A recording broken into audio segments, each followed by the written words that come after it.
Masalimo 119 verse 105 mawanu ndiye nyali ya kumapazi yanga, ndiye unikira panjira panga. Dziko lapansi lakhala likugwiritsa ntchito mababu icecom, akhala likugwiritsa ntchito nyali za koloboyi kupezekatha parafini zimathima. Komano mawu a Mulungu ndi moyo, mawu a Mulungu ndi nyali imene tsiku ndi tsiku moyo wathu angathe kugwira nafe ntchito. Chotero pano pa akanema wa V&V komanso ulalo online tifuna tikuyitanireni kuti musanayambe tsiku lanu mulandire mkate wa moyo amene ndi mawu a Mulungu. Chotero ine Mbusa Joe Kumphasa ndikuyitanirani kuti tizikhala limodzi kumvera ndi kuonera uthenga wa mawu a Mulungu, chifukwa ndi chipulumutso, chifukwa ndi nyali yowunikira ku mapazi athu. Amen. Tifuna tikulandireni nthawi ino pano pa V&V Media Center komanso ulalo online TV. Tiliso ndi uthenga umene tabwera nawo, tiyeni tikhale pamenepo tisachoke timvere komanso kuonera.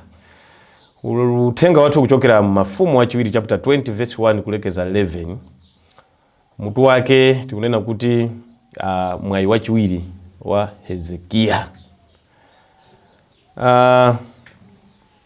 Inuyo mungatani mutauzidwa kuti leroli mumwalira, kuti siku lanu lokhala pa dziko lapansi ndi lero, chimene mungapange nchiyani?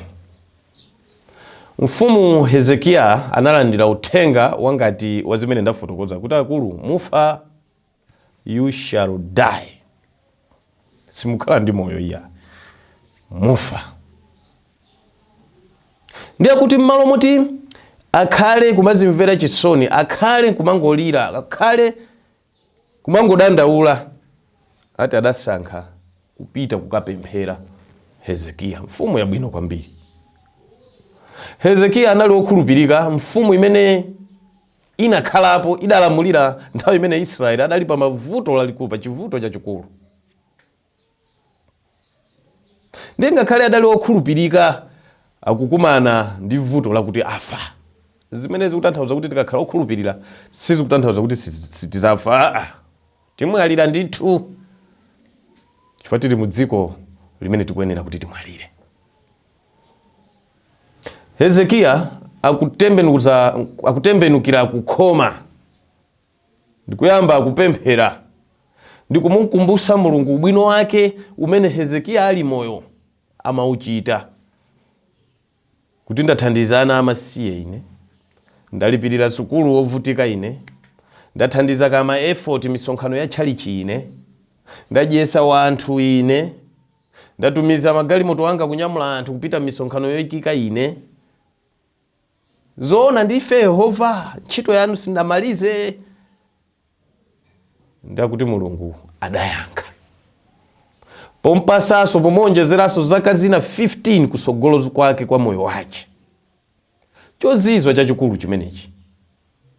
Ndiye kuti kuti ndikhulupirire kuti ndikhala adi sindifa zaka 15 kusogoloku ndikhala ndi moyo. Ndiye kuti anamuza Mulungu kuti mundionese chithunzithunzi chibwerere. The shadow goes backward. Ndiye Mulungu adachita adi zimenezo. Ife okhulupirira Mulungu amamva mapemphero athu. Komano ngakhale amamva mapemphero athu, iyeyo ali ndi nthawi, angathe kuyitalikisa nthawi, komanso ali ndi udindo. Komano mwayi wathu wachiwiri timawugwiritsa bwanji ntchito? Ndiye nkhani ili apa. Kuti tapasidwanso mwayi wina wachiwiri, ndiye nkhani ndiye kuti mwayi wachiwiriyo titakhala kuti tapasidwa tiwugwiritsa bwanji ntchito? Ambiri tipempha zinthu zimene zili zosayenera, zosathandiza. Hezekiya adaonjezeredwa zaka 15 kuti akhalenso ndi moyo.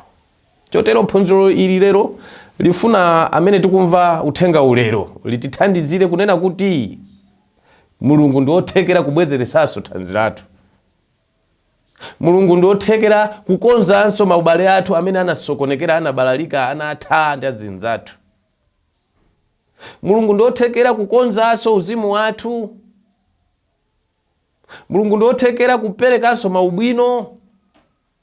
kupyolera mu uzimu wathu, spiritual opportunities. Mulungu ndothekera kubwezeresanso kuperekanso zimenezo. De Mulungu atati watipatsa chuma, maubwenziwo, maubale ndi kuthekera kwina kulikonseko, kodi tizigwirisa bwanji ntchito? Ndi Mulungu lero akupereka maubwino ambiri kwa ife anthu. Maubwino amenewo tiye tisataye, tiagwiritse ndi kuagwirisa bwino ntchito. Chotero Hezekiya Mulungu adampasanso zaka zina 15 kusogolo, sadalole kuti afe, kuti amwalire. Ife tisadafe tiye tigwireso ntchito ya Yehova, titumikire Yehova kuti atithandizire kupindula miyoyo ya anthu ena kwinako. Zikatero tikhazikika mwa Yesu amene, zikatero zitithandizira kukhala ana ake, zitithandizira kukhala nzika zenizeni zimene titi tizapulumutsidwe. Kwa iye Mulungu kukhala ulemu ndi ulemerero, tiye tiwerame kuti tipemphere. Atate m'dzina la Yesu Khristu tikuthokoza chifukwa malankhula nafe mphunziro ili, mukule ife tichepe ndiye pemphero lathu m'dzina la Mbuye wathu Yesu Khristu. Amen.